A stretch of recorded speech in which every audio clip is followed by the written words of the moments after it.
All right, we're looking at derivatives. This is only 14 slides, so it will be very quick. Chain rule. All right, how do we apply chain rule? Now, the question is, why do we need chain rule in the first place? We've seen the power rule, we've seen the product rule, we've seen the quotient rule, we even saw derivative of trig functions. But then most of those functions that we saw, we could differentiate them without actually thinking of what happens when there is a composition. All right. So there was straightforward and easy function that you could differentiate. The question happens once, what happens if you get a function that looks like this? So let me get my pencil. Yes, so what happens if you get the function that looks like this? You can see there, this is algebraic. You have a root and you have some polynomial under the root. All right. So that is a composition of different functions, a root function and a polynomial function. Now, how do you differentiate stuff like this? Obviously, the power rule is not enough to solve stuff like this. Product rule, there's no product rule there because see, there's not the product of two functions. So in general, if someone asks you any day in your life that when do we use chain rule in differentiation, you say when you have composition of two or more functions. All right. Once you say composition of two or more functions, you need to think about the chain rule. Right? And how do you identify the two functions? Firstly, you can see that there is a root, and inside the root there is some polynomial there. That tells you there's a composition of two different kinds of functions. All right. By definition, so they say if g is differentiable at x and f is differentiable at g of x, then the composition function, which is capital F, which is just f of g, defined by f of x equals to f of g of x. This is differentiable at x and f prime is given by this formula there. All right. In short term, I know most of you're like, what is all of this about? If I give you a composition of two functions, this formula tells you that you need to start by differentiating the outer function. All right. If I give you f of g of x, you can see that g of x is going inside of f of x. It means the outer function in this case is the f function. All right. So you start by differentiating the outer function, which is the f of f function, and then you multiply that with the product of the derivative of the inner function, which is g of x. If you choose to use this notation, you can use the Leibniz notation that says you can let u to be the inner function, in this case g of x, and chain rule is just dy dx is dy du dx. Remember, if you let u to be g of x, it means u is now a function of x. So if you differentiate y with respect to u, you need to multiply that with u with respect to x. All right. Let's see how it works. So this is method one, which I would not advise you guys to use this method. Yeah, you notice they're trying to identify what f of u is, what the g of x function is. They differentiate the f of u function separately. They differentiate the g prime of x, and then they just apply the first formula that we saw there. All right. This is a little bit confusing for most of you. What I expect you to know, however, is the next method. All right, which everyone should be happy with this.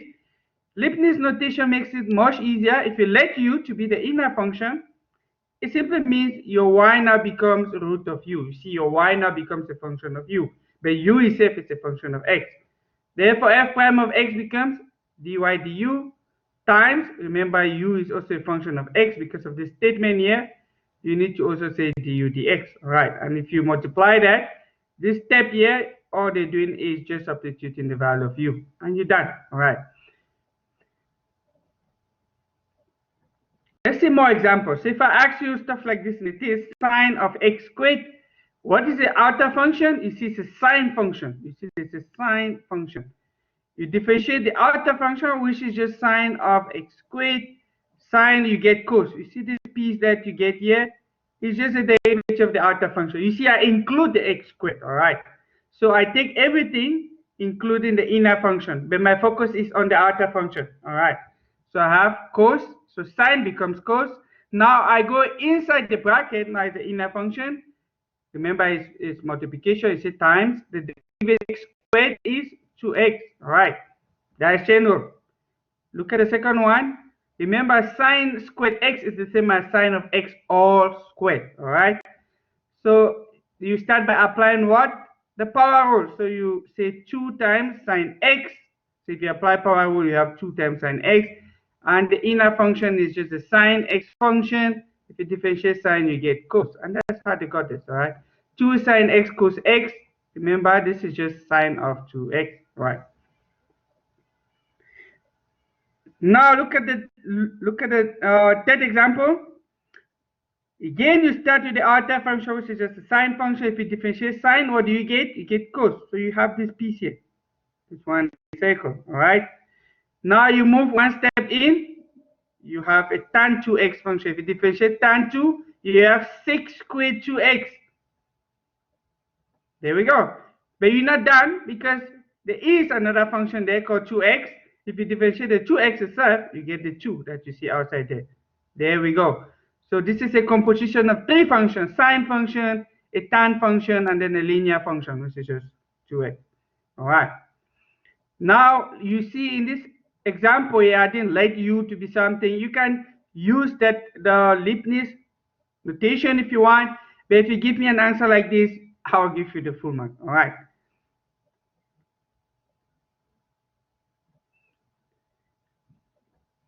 You say in general, if y equals the sine of u, and they tell us that u is a differentiable function of x, so technically I mean u is a function of x. We've already seen from Leibniz notation that dy dx is dy du times du dx. All right. And what is dy du? It's just cos of u. If you differentiate sine of u, you just get cos of u. All right. And likewise, if you say dx of sine of u, it's just the same as just saying cos of u du dx. All right. Why do I include this du dx? Very important. Remember, you differentiating sine of u, but with respect to x, not with respect to u. So be careful. So that gives you an idea that u has to be a function of x. Because if u is not a function of x, then this whole sine of u is just going to be a constant. Therefore, you just get 0. All right. So you need to be very careful. If you see d dx of sine or any function with a different variable other than x, somewhere along the question, I'm going to mention that that variable there is a function in terms of x. All right. Just so that you know, you have to apply chain rule. All right. So this is now a combination of the power rule and the chain rule. I think we've seen it already in the example that we did earlier. So if you differentiate with respect to x, u to the power of n, remember that u is equal to g of x. This statement here simply means u is some function in terms of x. So it's dependent. So it's a function in terms of x. All right. Now, if you differentiate u to the power n with respect to x, you start by, again, the alpha function, which is just power rule in this case. So it's n times u to the power n minus 1. That is just the power rule. But you need to multiply that by the derivative of u with respect to x. Right. If I give you in this form, so g of x to the power n, obviously you apply your power rule, n times g of x to the power n minus 1, multiply with the derivative of g of x. Most of you just apply power rule and then you ignore the derivative of the inner function. All right. Make sure you do a lot of example and get comfortable because, like I said, for your test 2, there will be stuff on each of these methods that you see now. All right. This is another easy example, combination of power and chain rule. So first thing you see here is this whole thing is raised to the power of 100. Right? So your first step is to apply your power rule. So you get 100 into x cubed minus 1 all to the power 99. This is applying the power rule. Now you need to differentiate this function, the inner function, which is x cubed minus 1. All right. And if you do that, you just get 3x squared. You can multiply 3x squared by 100. That is just 300x squared times this whole thing. All right. In an MCQ, if you see a differentiation problem and your answer looks different from mine, my best advice is check your method again. If your method is okay and you feel like you didn't make any mistake, try and simplify your answer. All right. I'm going to mention that. Simplify your answer as much as you can, because sometimes I'm going to leave the answer in the most simplified form. And if you don't simplify your result, it might look completely different from what you see in my question. All right. So always check, simplify your answer. If you simplify it as much as you can and it doesn't still work, then definitely it's just your method. All right, so go and check your method. Maybe there's a little bit of an error somewhere. Obviously, for those of you that are lazy, don't want to check, there will always be an option E, which you know already what option E is. It's none of the above. All right. All right, let's look at exponential function. Now we're focusing on exponential function where the base is positive, so it's strictly greater than 0. All right. Now this whole thing you see here is just how we prove the derivative exponential function. Go look at it. My focus is for you to know this. All right, I won't ask you to prove this formula. All I want you to know is that the derivative with respect to x of exponential function a to the power x is a to the power x times ln of a. Very important. I'm sure everyone knows what ln stands for. Ln is just natural log. It's log to the base of e. All right. So the derivative with respect to x of a number is for x. Take note, we're focusing on numbers positive value, so numbers bigger than zeros. So you just take, it stays the same. You can notice it. You still have the same a to the power x, but now you just multiply it with ln of a. Now be careful, chain rule might apply here, because now what happens if I give you a to the power 2x? All right, there we go. You see this chain rule. You're going to have a to the power 2x times ln of a times the derivative of 2x, which is 2. All right. Let's look at this example. With finding the derivative of 2 to the power x, obviously you just get 2 to the power x times ln of 2. Obviously ln of 2 is just this value you see here. All right. Now, we've been talking about chain rule, but so far we haven't really seen like proper chain, right? We've seen function within a function, but how long can it get, all right? It doesn't matter how long it gets, apply the same rule. Start with the outer function, move one step in, move one step in, and so on, right up to the innermost function. Keep multiplying those derivatives every time, and your answer will be absolutely correct. Let's look how long it can get. Look at this one. So you have y is a function of u is a function of x is a function of t. Wow, this is now a composition of 3 functions. I'm sure everyone can see that. So y, a function of u a function of x a function of t. How do I apply chain rule? You start with dy du, you move one step in, du dx, and then finally dx dt. All right. How do you know what order you need to do this? Remember, I'm doing dy dt. So you have to start with dy and you have to end with dt. All right. So always keep that in mind. Dy dt means you start with dy, you end with dt. And these terms that you see in between here, they should be able to cancel out. Notice it. Du can cancel with du, ds can cancel with dx, and I have dy dt. So that's the cool part about chain rule. If you apply it correctly, the inner terms, the innermost terms, they should be able to cancel out. All right. Now let's look at this example. This is where it gets a little hectic, and most of you get it wrong in my multiple choice when you see questions like this. I give you sign of cos of tan. All right. If you see this, don't panic. Just to mention, there should be one nice bracket there. All right. Now, how do you do this? You start with the outer function. Remember, even though you're differentiating just sign, make sure you copy everything that is inside the sign. All right. So if you differentiate sign, you get cos. So this whole thing that you see here is just the first piece, all right, the derivative of the outer function, which is the sine function. You see, although I'm just differentiating sine, I make sure I carry over the cos and the tan. Don't throw away the cos and the tan, all right? Include them in your derivative. Now we're done with the function. What are we left with? We're left with this piece now. All right, we're moving to the inner function. We're done with sine. Sine is gone.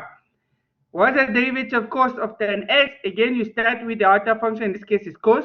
You differentiate cos, you have, there's a minus outside there. So minus sine. You see, I include the tan x. So when differentiating the outer function, make sure you include the inner function. All right.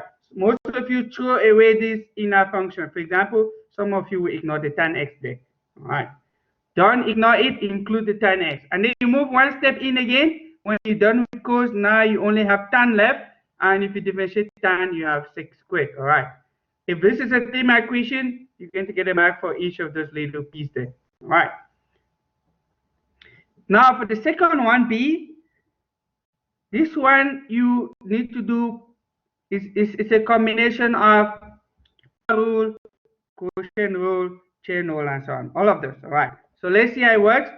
You start with the outer function, so it's 8 times this whole thing to the power of 7. That's the first you're going to get. Now you multiply that result with the derivative of the inner function, which is just quotient rule. All right. Here we go. Another way I can ask you a question is I can say for this function seen in example B, which of the following applies? I'll say quotient rule. B, I'll say power rule. C, I can say power rule and quotient rule.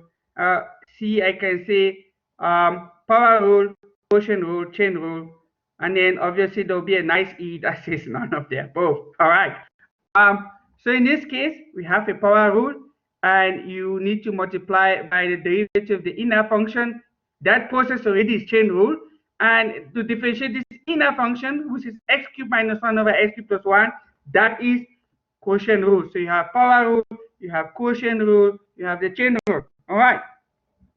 Another student can say they have chain rule, power rule, and dot rule. Remember, it's still possible because you can rewrite x cubed minus 1 over x cubed plus 1 as x cubed minus 1 times x cubed plus 1 all raised to the power minus 1. All right, that is possible. Then you apply a product rule.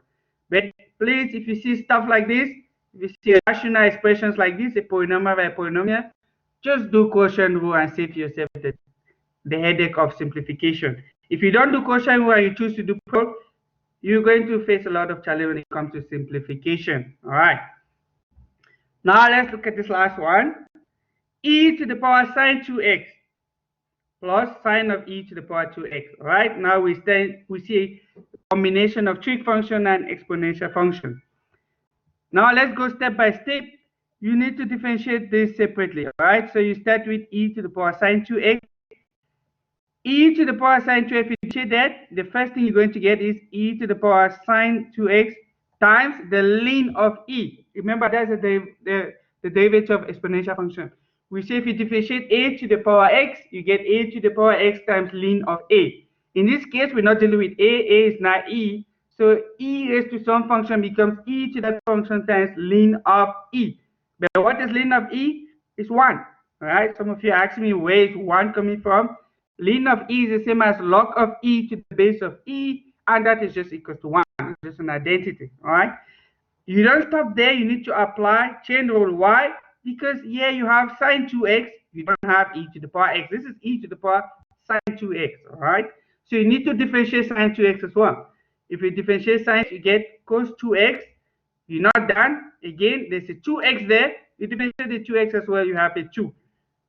There we go. So you start with the exponential function, you move to the trig function, then you move to the linear function, which is 2x. All right. Now, once you're done with that, you move to the sine function. Almost the same procedure. You differentiate sine, which is the outer function, you just get cos. So you get this piece here. Again, I say always include the inner function. All right. Don't just write cos, and I'll ask you cos of what. All right. So cos of that inner function. Now you multiply out the derivative of the inner function, which is e to the power 2x. Again, you have e to the power 2x times ln of e, but ln of e is 1. All right.